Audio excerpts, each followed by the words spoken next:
Hello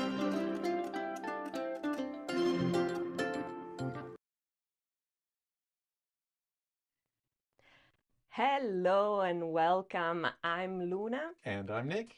And we are the Nomad Citello. And on our channel, we publish content to help you plan your trip to Venice, Italy. And this time, we're here to help you plan your trip in April, next month. So we will give you practical tips. Feel free to ask questions in the chat, or if you're watching this video after we finish the live, leave your questions in the comments, and we will be more than happy to help you plan every detail of your trip. So let's get started. Let's see what's on the menu today. So the first piece of news for April is that we have more definitive answers on the city tax. Exciting. So April is also the month of Easter, so we will see what to do over the Easter weekend. And then we will talk about other events and we will answer your questions. So let's start with the city tax. It's been confirmed. Well, it's been confirmed what the dates are and what the price is. It's still not active on the website, but we're getting there. Meaning you can't buy your Not pass yet. yet. Okay. It's coming soon. So soon, we don't know how soon. Anyway, the dates when the city tax will be active this year will be from the 18th of April until the 27th of July. As you can see here on the calendar, there will be continuous dates from the 18th of April till the 4th of May, and then every weekend, Friday, Saturday, and Sunday after that, and including the 2nd of June, which is a national holiday. So these will be the dates when the city tax will be active. Somebody looking at this who doesn't speak Italian, the dates, the days that say VSD, Venerdì, Sabato, Domenica, is Yes, Friday, Saturday, Sunday. exactly. The calendar in Italy starts on a Monday, not on a Sunday as in other countries. Okay, so let's see if you have to pay the city tax. So you have to pay for the city tax only if you're visiting for the day on one of those dates and not staying overnight. Very important. Not staying overnight in Venice, but also in Mestre, in Marghera, in Favaro, all the metropolitan city of Venice. In any kind of accommodation, hotel, hostel, B&B, Airbnb, other accommodation, they are all exempt from paying the city tax. So if you're staying in one of these places, you don't have to worry, you don't have to pay for it. Well, you don't have to pay, but you do have to have documentation Yes, we will that you are get to staying that. somewhere. Okay. Yes. If you do have to pay, if you're visiting just for the day, let's say you're staying somewhere else in Padua, in Trieste, for example, and you're just traveling back and forth for the day, you will have to pay 5 euros if you register up to 4 days before your trip, 10 euros after that, meaning that there will be the chance to buy your city tax voucher on site in Venice. There will be checkpoints where you can buy your city tax voucher for 10 euros per person per day. What to do if you're exempt? Well, you still need to register on the website that you see here on the slide. On the website, and you will obtain a QR code that you can print or keep on your phone and show at the inspections point. There will be checkpoints in the main entry points to the city, so the bus hub in Piazzale Roma, the train station of Santa Lucia, and other places around the city. So there could be random inspections of your voucher, so make sure you have it on you. And there's a video we have on our channel, and you will find the link in the description of this video, that walks you through asking for the exemption on the website step by step. As I was saying, the site is not currently active yet for paying the city tax or ask for the exemption voucher. But fingers crossed, it will be ready very soon, we hope, and we will keep you posted, of course, when that happens. So while you may not have to pay the city tax, you do still have to have a voucher or an ID that says that you live there. You do have to have Proof. some documentation to say that you are legitimate for that Yeah, day. exactly. And when you stay at a hotel or an Airbnb, you're likely paying a general tourist tax anyway. Mm-hmm. So there's still, payments that go to the city. Yeah, but it's still included in your bill for the hotel or the accommodation. I'll reiterate, check out our video on this whole process so Mm-hmm. you'll know how to either pay the tax or get your exemption voucher. Exactly. All right. Well, Easter is coming up, the 20th of April, and keep in mind that Easter, Pasqua, is a big holiday in Italy and in Venice too. The whole weekend from April the 18th, and the city tax starts on April the 18th for this reason, until Monday the 21st, it's all a national holiday. Plus, April 25th is another national holiday, so many schools, many places of work might be closed for the whole 2 weeks. So this is just to keep in mind that it might be a very busy time to be in Italy and in Venice too.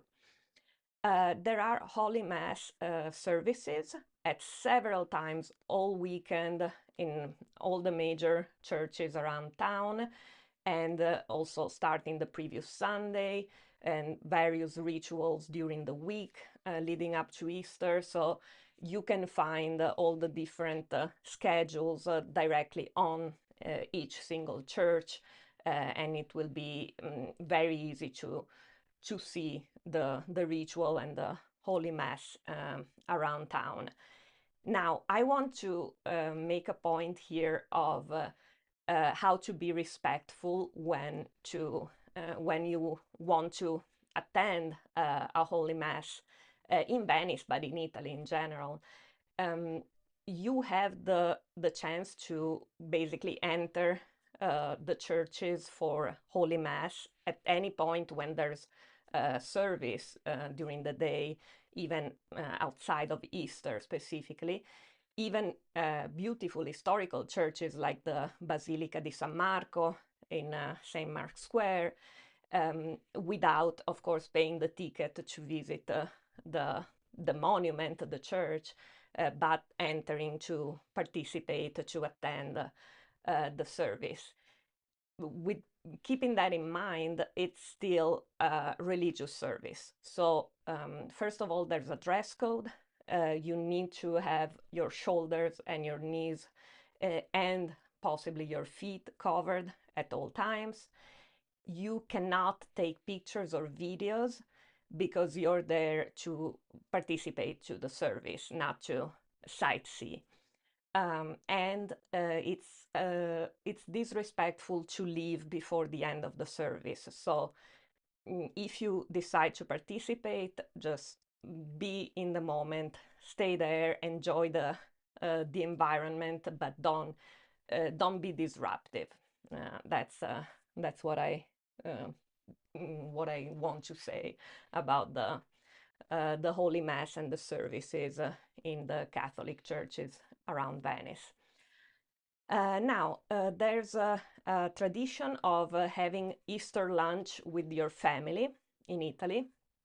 So many of the restaurants around town will be probably unavailable or very difficult to book because there are groups of families getting together and having lunch, or usually with a fixed menu. So it's a very long lunch that we have on Easter Sunday. And then on Easter Monday, we have usually a picnic, a day trip. So Venice is a very nice destination for these day trips. So again, Easter Monday might be very busy around Venice. Of course, you can find many fast food restaurants, many chain restaurants that are still open and available, but keep in mind that you might have some disruption if you're trying to have a meal out on Easter Day and Easter Monday. It's a particularly busy time in Italy. You can enjoy some Easter treats, and that you can see in the pictures here, and you can find them everywhere in the supermarkets, in the bakeries. They are very popular. The one on the right is called colomba, dove, because of its shape, and it's a sweet bread with almonds, candied fruit. So it's a very delicious treat. And then we have the chocolate egg, which, differently from what happens in the United States, for example, contains a big surprise inside. So there's the tradition of giving it especially to children, but also to adults. And you can find toys inside, or jewels, or any kind of surprises. Some bakeries make their own Easter egg, and you can bring the surprise to put inside the Easter egg. So really, there's a whole range of deliciousness that you can enjoy around Easter time. All clear so far? All clear to me. Okay, let's see other events that you can enjoy in April.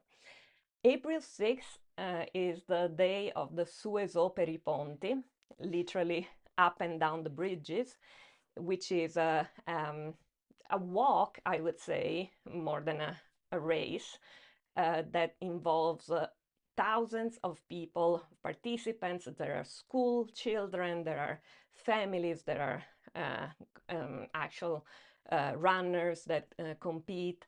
And it's a race that takes the participants all around Venice, ending, if I'm not wrong, in San Marco or Salute. I'm not sure which one, but you can see runners all around Venice. So if you're there on April 6th, you know what's going on that day. Then there is a photography exhibition of Robert Mapplethorpe from April the 10th on the island of San Giorgio Maggiore. The island of San Giorgio Maggiore is a destination that we describe in one of our videos, so check that out. It's a great place to visit when you're in Venice, and there is this super interesting photography exhibition as well. Then at the M9 Museum in Mestre, until August, there are impressionist paintings in an exhibition about the saved art, because these paintings were saved in Le Havre, France, from the Second World War bombings. And Mestre is outside of the city Yeah. of Venice. It's on the mainland. Easy trip. Well, is the tram running? Not yet, Okay. but Easy trip by bus from Piazzale Roma. yeah. Also easy trip by the traditional train. Yeah. Though that would still need a bus or a decent walk from the train station to this museum. I believe the bus, and if the tram were running, goes very close to this museum. Absolutely. And then in Venice at the Galleria dell'Accademia, there's an exhibition about modern bodies from April the 4th, and it includes the Vitruvian Man by Leonardo da Vinci, the picture that you can see right here. Can I mention Leonardo da Vinci? There is the Church of San Barnaba, historically a church, but for several years has been converted to, I don't think it's a museum in the traditional sense. It's an exhibition dedicated to designs sketched by Leonardo da Vinci. So they've built models based on sketches. So they're not actual artistic or not actual historic artifacts, but they are models based on sketches. And that's at San Barnaba, the Church of San Barnaba, if you're interested in more Leonardo da Vinci. Absolutely. All right. So if you have any questions, please feel free to comment in the chat.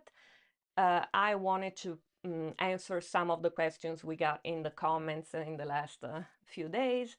First of all, there's a strike of public transportation coming up this Friday, March 21st.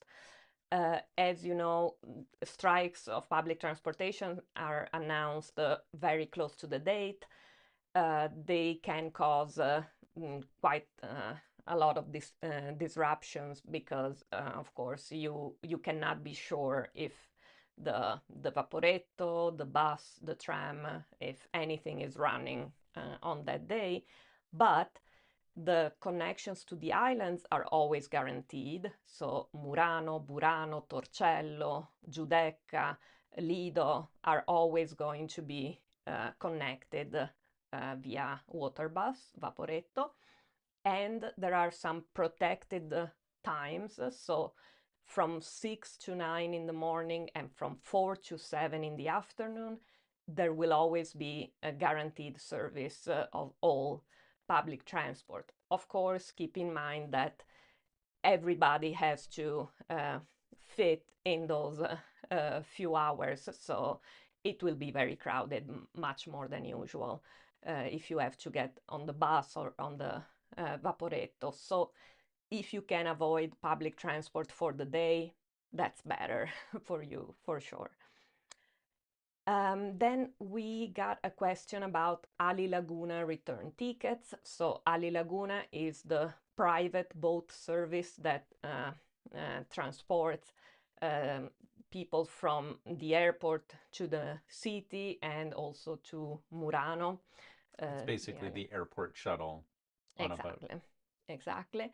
And the return tickets are valid for 30 days after your outgoing trip, and you can take the return Ali Laguna boat from any other stop from on any other line. There is no obligation to take the same line from the same stop where you arrived on your outgoing trip. And then there was a little bit of discussion about using Google Maps in Venice. I have to say it's improved in the last few years. It used to be quite inaccurate, or it used to direct you to walk on water in some places, but it luckily has improved a lot. And I always recommend to download the offline maps, either Google or Apple or any other service, because it's very convenient to have them offline and ready to go, rather than hoping that the connection works efficiently when you're walking around Venice. I think it's important to remember in most cities, you're dealing with streets that are wide enough for 2 or 3 or 4 cars. In Venice, it's almost exclusively footpaths and canals, which are much, much more narrow and often have tall-ish buildings on either side. So this can be confusing for the satellite connection for something like Google Maps on your phone. Yeah. And it could be confusing for you to identify where you are and where the next turn is. So there's a little bit of technical limitations, but it's also just the tight constrictedness of the streets that can be a challenge. And it has gotten better.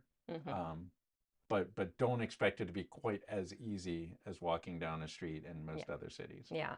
And also the whole system of addresses is very confusing because it's basically a spiral. Like every area in Venice starts from the center and then goes like this for house numbers.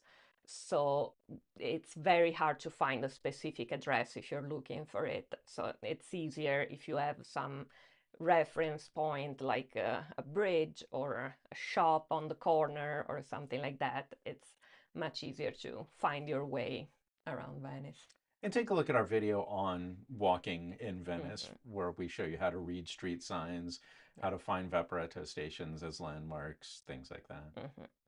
Exactly. Okay, so if we don't have any I don't see other any questions. live check Okay. questions from the chat. Okay, well, feel free to comment with your questions in the next few weeks. We will try to keep you posted if there are any updates on the city tax. Let's see if anything changes on that front. And if not, enjoy your trip to Venice and buon viaggio!